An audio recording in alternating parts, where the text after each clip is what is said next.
Hello everyone, good evening সবাইকে। তো সন্ধেবেলা চায়ের পরে আমি চলে এসেছি রাতের ডিনার রেসিপি নিয়ে। তো দেখো এখানে আমি 500 গ্রামের মতন চিকেন নিয়েছি। আমি কিন্তু কোনো বোনলেস চিকেন বা ছোট ছোট টুকরো করা নিইনি। আমি চিকেন রান্নার যেমন পিস হয় তো সেরকমই টুকরো করা আমি নিয়েছি। আর এখানে সব রকম মিলিয়ে আছে।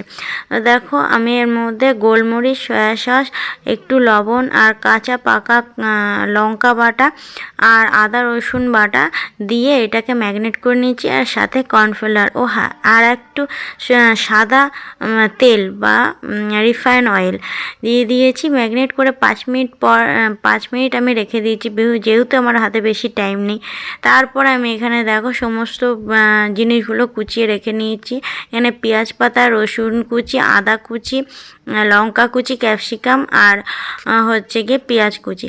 তো দেখো আমি ভাজার সময় এগুলোকে ফ্রাই করার সময় 2টো ডিম ফাটিয়ে ডিরেক্ট একবারে পকোড়ার মতন ভেজে নেবো। আমি যেহেতু ড্রাই বানাবো এটা, তার জন্য আমি একটু ক্রিস্পিভাবে এগুলোকে ভেজে পকোড়া করে নেবো।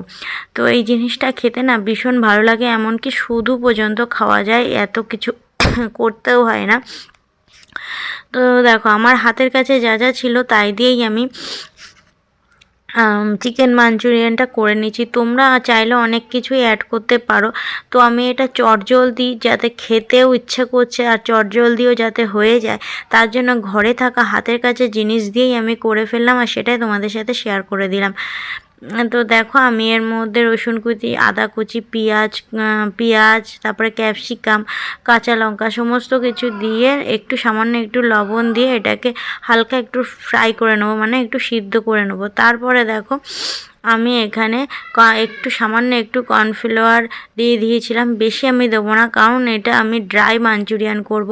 তো সব শেষে আমি দিয়ে দিলাম সমস্ত সসগুলো। সসের সাথে আমি একটু চিনি অ্যাড করে দিয়েছিলাম, যেহেতু একটা মিষ্টি মিষ্টি ঝাল ঝাল হয় তার জন্য। আর কি সস দিয়েছিলাম তোমাদের বলছি, soy sauce, red chilli sauce আর টমেটো কেচাপ আর হচ্ছে গিয়ে গ্রিন চিলি সস। এই তো সমস্ত সস আমি দিয়ে দিয়েছিলাম মিক্সড করে একটু মিষ্টি দিয়ে। সবার শেষে আমি দিয়ে দেব পেঁয়াজ পাতা। তো পেঁয়াজ পাতাটা আমার কাছে ছিল না, আমার ঘরে পেঁয়াজের থেকে যে পেঁয়াজ পাতাগুলো বেরিয়েছিল তো সেইগুলোই আমি ফেলে দিইনি, সেগুলো আমি ধুয়ে কুচি করে দিয়ে দিয়েছিলাম। তো এগুলো পেঁয়াজ পাতাটা বাজারেও কিনতে পাওয়া যায়, বললাম না, ওই যে বললাম আমার ঘরে অ্যাভেলেবেল যেটা ছিল তো সেটা দিয়েই আমি মাঞ্চুরিয়ানটা করে ফেলেছিলাম। দুর্দান্ত হয়েছিল খেতে, আর সাথে লাচ্ছা পরোটা, মানে জাস্ট জমে গেছিলো। তোমরা বাড়িতে একবার ট্রাই করে দেখো, ভালো লাগে।